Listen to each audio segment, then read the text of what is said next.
Hi, and welcome to the Group M Rooftop at Cannes.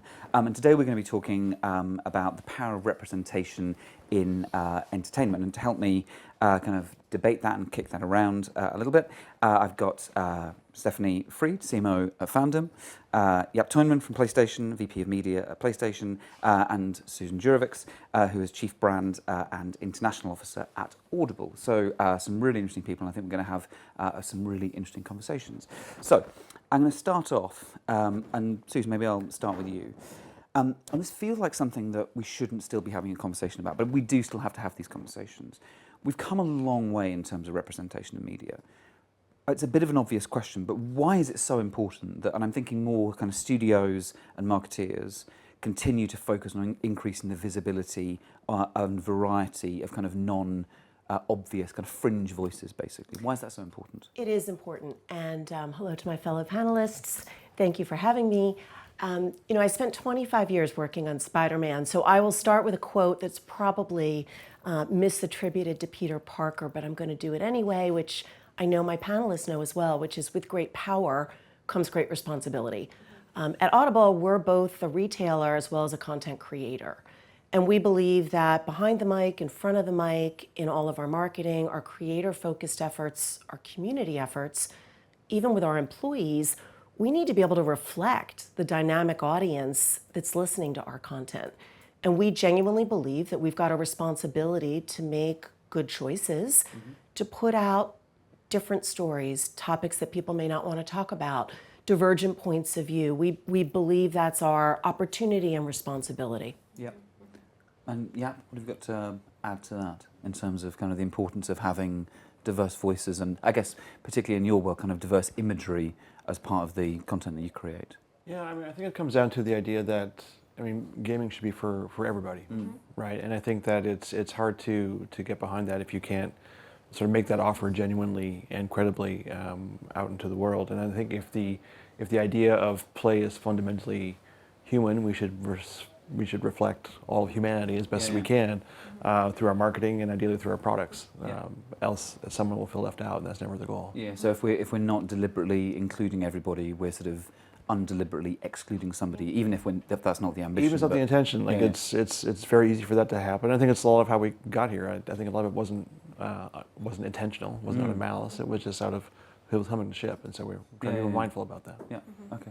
And Stephanie, from a fandom perspective, well, how do you guys kind of see that sense of like diversity and inclusion and equity playing through in those communities? Yeah, so we think about this a lot in everything we do. One of our values is we serve a global community with active efforts of inclusion. And so that's front and center. It's our first value. And it's really important to us. And I always say everyone's welcome at Fandom just because they're a fan, right? And in a similar way, we obviously have very large communities around like Spider-Man, right? Or Big IP, sure. a huge IP. But we have 250,000 communities, and we have a lot of niche communities, people who feel excluded a lot of the time in their personal lives, who don't have people that they can connect with, who love the same things that they love, who understand even who they are and their identity. And so the ability to have a safe place to celebrate the things that they love and to connect is a core principle of ours, and we feel like we must play that role in the fan community and making sure that we're nurturing that and that we're very intentional about actively ensuring that it's a safe place for their fandom. So I want to explore that sense of a kind of intentionality a little bit. So I guess, start with you. How does PlayStation make sure that you've got diversity and inclusion in the content on the platform, and like, are there any specific things that you're doing? And then I kind of want to talk to Susan about specifically kind of in the voice world. But kind of starting with you, what are the things that you guys do to kind of really drive? We've all agreed it's important. What are you doing to drive that kind of inclusion? There's a huge amount of effort that we expend, just given the nature of the platform, given that it's an online interactive space, and just ensuring that the platform is a safe space, right? And so that we have the right level of moderation controls and the right level of support throughout the line, so that it's possible for anyone to show up and hopefully have the kind of experience that they're looking for. I think I can't speak for the creative decision-making process from the studio side, but I'll only say that what I'm observing is a whole lot of people who care very deeply around getting the details right, right? And I look at the work that went into, going back to Spider-Man, the Miles Morales and getting that Afro-Latinx sort of like, and not just sort of like having the representation be visible on screen, but having the details of the culture and the family and everything sort of happen. It's pretty incredible, right? Another example would be MLB The Show making the very deliberate decision to go deep on the Negro Leagues and baseball and sort of shine a light on an element of American history in that sport that otherwise might go forgotten. And so a lot of energy, a lot of focus is being put on making those things happen. And that point about kind of going really hard on the details, I think, is a really powerful one. But that's how you make it feel not tokenistic, right? If you're really paying attention, you're being respectful to the culture or the fandom or whatever it is. That feels authentic in a kind of meaningful way. Yeah. And Susan, I guess for you, because it's a slightly different world, right? So you're obviously playing in the voice world primarily. Are there any specific things you do to make sure that you've got kind of a diversity of voices? I mean, again, it's a very British perspective, so apologies.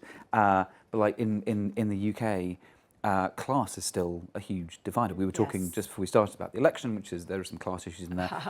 But how are you making sure that you have really good kind of diversity and representation of voices across the Audible platforms? Well, like you're just describing your craft in games and the attention to detail and the love, frankly, of the people that work on that product. On the hardware side and on the content side. Similarly, it starts with our employees. Our employees are also our listeners. Our employees are content creators themselves. We've got an extremely diverse employee base and also being part of the Amazon family. We also really have an aim to be the first and best home for creators. So we take our 11 dedicated services around the world. We do reach 180 million listeners in 200 countries or something crazy. But we give each one of our dedicated marketplaces funds to be able to unleash that creativity that comes with finding those underrepresented voices. So we were just talking earlier that in the UK, for example, we've identified women as part of an underrepresented class that we want to surface. In Australia or in Canada, we've got Indigenous writers' circles, different definition of Indigenous in each of those countries, but to allow that storytelling to come through very authentically. And so I think we, again, maybe back to the theme of the intentionality that we're all talking about, it's not something that's a line item on a to-do list. This is just part of our DNA. Yeah. I think the one of the things I'm just interested to, like, as a flag, that sense of the craft is really, that I think is something that sometimes doesn't get talked about enough. Like this stuff is hard, but it almost has to be hard because that's how you represent genuine authenticity and kind of credibility, right? Yes. And I guess, Stephanie, from your perspective, so the guys have talked a lot about how they're making sure that there are diverse and representative voices or imagery or behaviours amongst the communities. Are you seeing a real demand from that from the fandoms? Yeah, we're seeing a lot. We've done a lot of research on representativeness and how underrepresented audiences see themselves or express themselves in gaming. And for example, we talk to women. Women represent about half of gamers actually, which people actually don't believe. They always think it's much lower. And we found that 49% of women gamers have experienced some type of harassment or bullying through gaming, and about 2/3 are worried about that. So even more so. And so clearly there's a fear that they want to get past, and I think they believe that part of what will get past that is having more of them in influencer roles around gaming, right? Seeing themselves represented. It was interesting because, we did a study about representativeness, and when they do see themselves, a lot of the time they think that it's simplistic roles, right? It's either secondary roles or like sexualized roles, right? As opposed to being, the main character in a game or a show.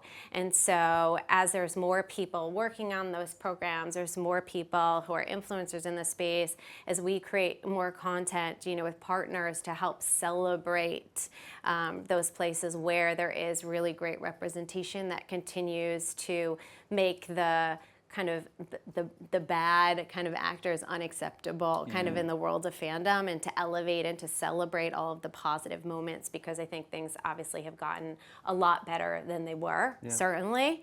And so continuing to support those places where there is the positivity is, I think, what we all need to do. Yeah. And just staying with that kind of sentiment for a second, are there particular types of content that kind of more marginalised fan groups tend to seek out? What are the things that marketeers and brands can learn from how your communities are engaging in those spaces? Yeah, so it's interesting. You know, I talked about kind of like our larger versus our smaller communities, and a lot of the time it's in the smaller communities where you find the people who most need to connect. Like if you're gonna you know, if you're a fan of Star Wars, you can find a lot of places to talk about Star Wars, obviously. And if you're a fan of smaller IP, you aren't going to be able to. And so the ability to have safe spaces to connect around those topics, both among our fans and our creators who we bring together. We do an event called Community Connect to bring them together to share their passion. And a lot of the time, like the joy on their faces of being kind of part of this community where fandom is respected and celebrated, and they're preserving the canon. They call themselves archivists because they want like the truth of every story to come through for all fans, is really amazing to be able to make those connections and to nurture those communities. Yeah. Amazing. And Susan, one of the things we were talking about earlier on was brilliant Audible show, The Slayers, which is a kind of Buffy reunion, which was absolutely a piece of content that I was very much kind of had been waiting for. Oh, delightful. Thank you. Just really like Buffy.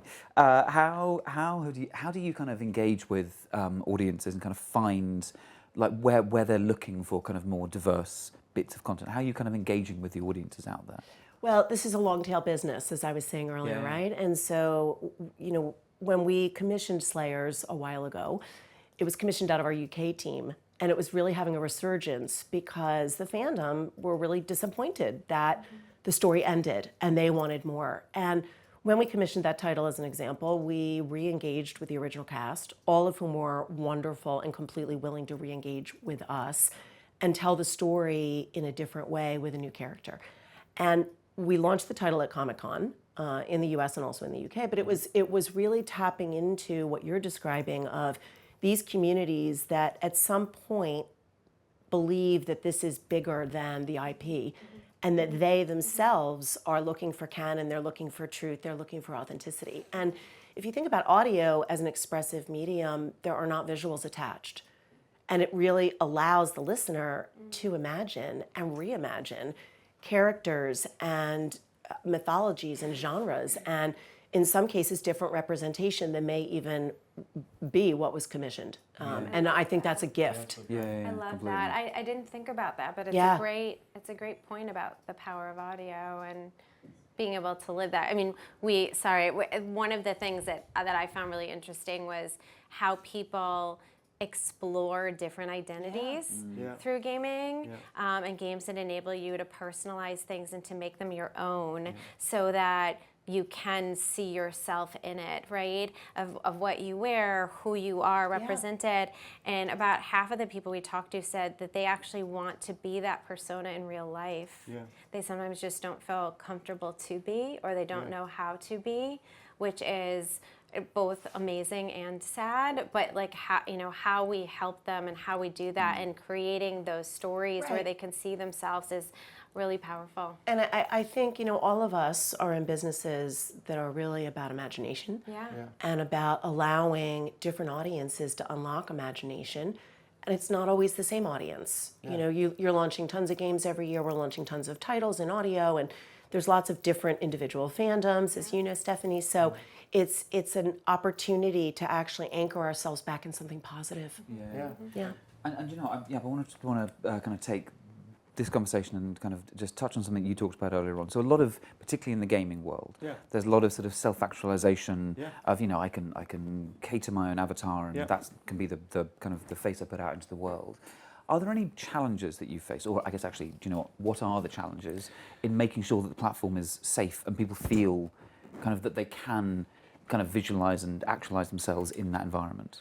Well, in a lot of cases, the places where that could happen are very safe spaces by virtue of them being single player games or like sort of more controlled kind of environments. And I've seen games over the years just take such great strides in allowing people to explore who they are, like using that interactive palette. Games like the recent Hogwarts game did a fantastic character generation piece that, or Baldur's Gate as a role playing game.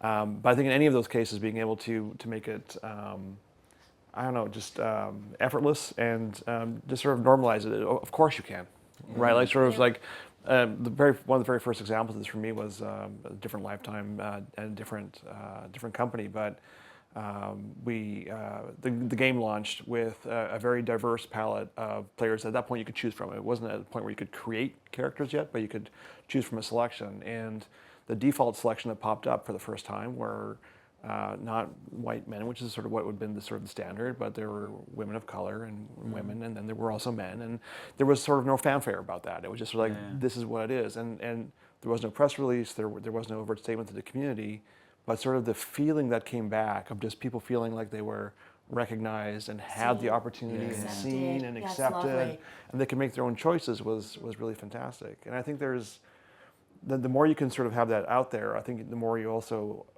open up other people's experiences. The recent example that came to me from a friend of mine was in EAFC. You can now play with women's teams and men's teams. Yeah. You can also create your own team, and you can pull from any direction. Like so, this 12-year-old boy is creating a team that is sort of co-ed. It's multi-gender. Like, and that was amazing. That was just not possible 10 years ago. And so for him at this moment in time, everything that's all equal. Like how fantastic is that? Amazing. So it's about representation, but it's about the other outcome of that, right? Sort of pull through on it. And there's something really interesting in here, which Susan and I were talking about earlier on as well, which is like that's essentially an example where that's a game that is driving forward the agenda of the entire industry.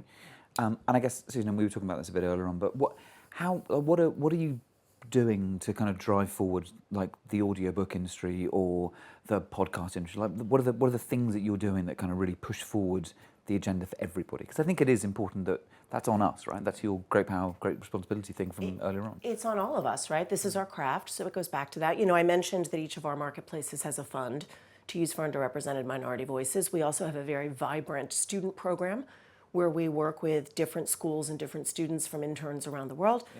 I would also share, though, for all of us, the example that I was sharing with you earlier. We don't go into making content to get awards or to have accolades. That tends to be the byproduct of how this works. But about 4 years ago, we commissioned a title out of Australia. There was a piece of investigative journalism. It was a serialized piece of content. And it was really about the criminalization of homosexuality in New South Wales and Australia in the 1950s, of a gay man's prison, essentially.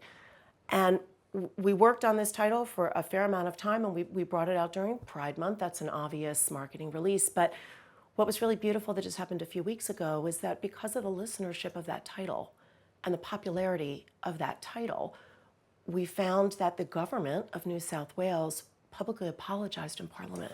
Wow. It's amazing. And the men that participated in that story with us actually came to the ceremony along with our local Audible leadership. Wow. We were so moved. And again, you don't make that content to get that result, but that impact, that responsibility, that influence that we're all talking about, I think that cuts across all of our sectors. Yeah, completely.